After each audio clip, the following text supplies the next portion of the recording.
What is Shanghai? On the morning of June 20th, 1830, the Lord Amherst, the first British ship to visit Shanghai, was anchored at the mouth of the Huangpu. Two Europeans strode ashore. These men were Charles Gutslove, translator and missionary, and Hugh Lindsay, representative of the British East India Company. Crowds gathered to gaze at these red-bristled barbarians, though in his report Lindsay mentions cotton cloth and calico. His real objective was to sell opium. 9 years later, the Opium Wars broke out. After the Chinese defeat against Britain, Shanghai became one of the cities open to foreign trade by the 1842 Treaty of Nanking. A new mega-city since began to develop. Shanghai Landers. Until the 19th century and the First Opium War, Shanghai was considered to be essentially a fishing village. However, in 1914, Shanghai had 200 banks dealing with 80% of the foreign investments in China. Citizens of many countries and all continents came to Shanghai to live and work during the ensuing decades. By 1932, Shanghai had become the world's 5th largest city and home to 70,000 foreigners. Foreign residents of the city called themselves Shanghai Landers. From 1842 to 1949, while the British established a settlement in a section of Shanghai, the French and Americans also established their own settlements. These settlements are later called concessions. World War II marked Shanghai as a destination for refugees. Between 1937 and 1939, an estimated 20,000 Jews traveled to Shanghai to flee the Nazis. Shanghai was the only city where Jews were welcomed without condition.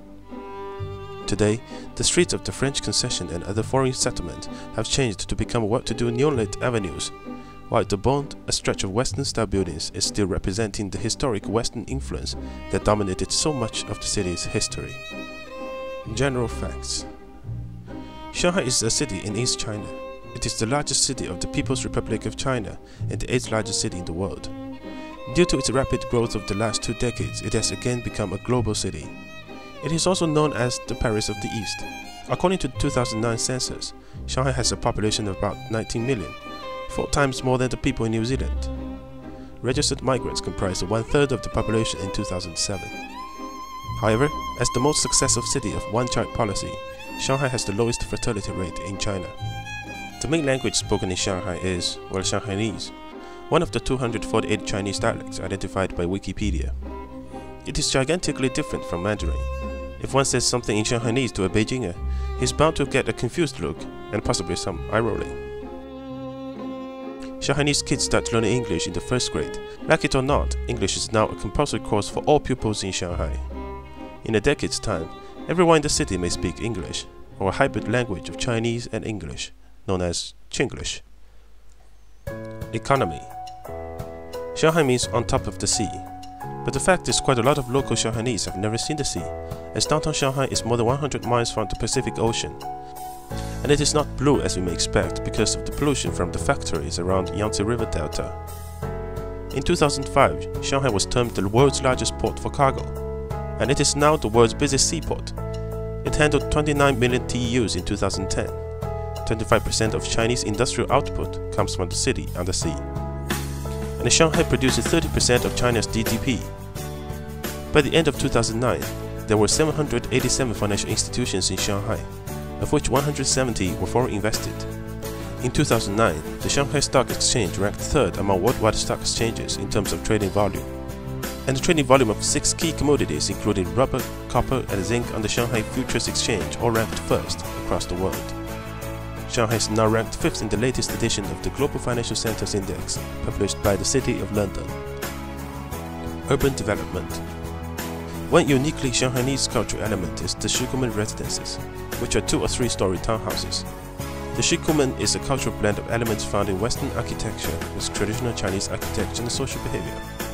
Today, many of the areas where classic Shikumen stood have been redeveloped for modern Shanghai, with only a few areas remaining. During the 1990s, Shanghai had the world's largest agglomeration of construction cranes.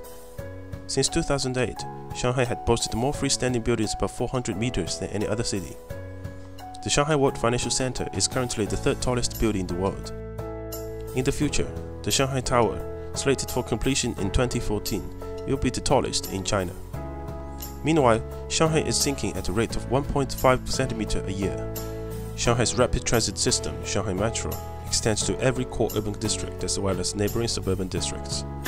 As of 2010, there are 12 metro lines, 273 stations, and over 420 km of tracks in operation, making it the longest network in the world. And the Shanghai Megalo train linking the airport to the city center since 2004 is the world's fastest passenger train, reaching a maximum cruising speed of 431 km per hour. Shanghai has the largest bus system on the planet with 1,424 bus lines. World Expo 2010. As the largest and the most internationalized city in China, Shanghai is the host of World Expo 2010, which was the biggest in history of world fairs. It also had the largest exhibiting area in World Expo history, 5.28 square kilometers, larger than 2 Monaco cities combined. By the end of the expo, over 73 million people had visited, and 250 countries and international organizations had participated. On October 16, 2010, the expo set a single-day record of having over 1 million visitors enter the exhibition that day. Arts and sports. Shanghai was the birthplace of Chinese cinema and theater. Shanghai's film industry went on to blossom during the early 1930s, generating Marilyn Monroe-like stars such as Zhou Xuan. Another film star, Jiang Qin, went on to become Madame Mao. Many aspects of Shanghainese popular culture were transferred to Hong Kong by the numerous Shanghainese immigrants and refugees after the Communist Revolution. The movie In the Mood for Love, which was directed by Wong Kar-wai, who is a native Shanghainese himself, depicts the nostalgia for that era. Shanghai is also the hometown of many outstanding and well-known Chinese professional athletes, such as the basketball player Yao Ming and the 110 meters hurdler Liu Xiang. Food. Shanghai cooking is said to be the sweetest in China. They consume more sugar than any other part of China. Shanghai's favorite delicacy is hairy crabs. They are considered cooling, which is why they are served with Shaoxing sherry wine to restore the body's yin and yang. Another popular food in Shanghai is xiaolongbao, thin-skinned dumpling. The stuffing is usually made of pork and it is wrapped in together with a lot of meat juice. Shanghai Marriage Market. Every weekend, hundreds of Shanghainese parents assemble in People's Park for the Shanghai Marriage Market with the resumes of their unwed children to negotiate potential hookups. The crowds of them jostle and chatter, the bushes around filled with papers and advertising height and weight, salary and education of their children. Moreover, Shanghai is the most expensive city in China to get hitched, with the average cost of a wedding $30,000, not including the often required apartment and the car. Some attribute the rising cost to the Shanghainese obsession with face and impressing guests. According to a study from the University of Kent, in 10 years, China would have approximately 24 million unmarried Chinese men who cannot find wives. That's more than the current female population of Taiwan and South Korea combined. Shanghainese stereotypes. Firstly, born and bred in such a megacity, Shanghainese are naturally characterized by their consumerist, stylish, and fashion-oriented mentality. They have a highly developed commercial sensibility, like the ability to bargain. Sometimes it goes to such an extreme that they get known across the nation for being overly shrewd and even snobbish, while Shanghainese people regard it as just calculating whatever they deserve.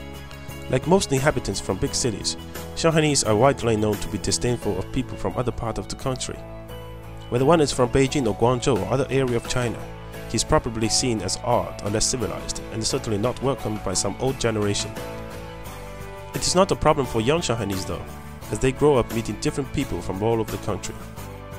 Arguably, the most important stereotype of all, Shanghainese are extraordinarily westernized, proud of having an acute and receptive sensitivity to foreign ideas, attitudes, styles, and opinions.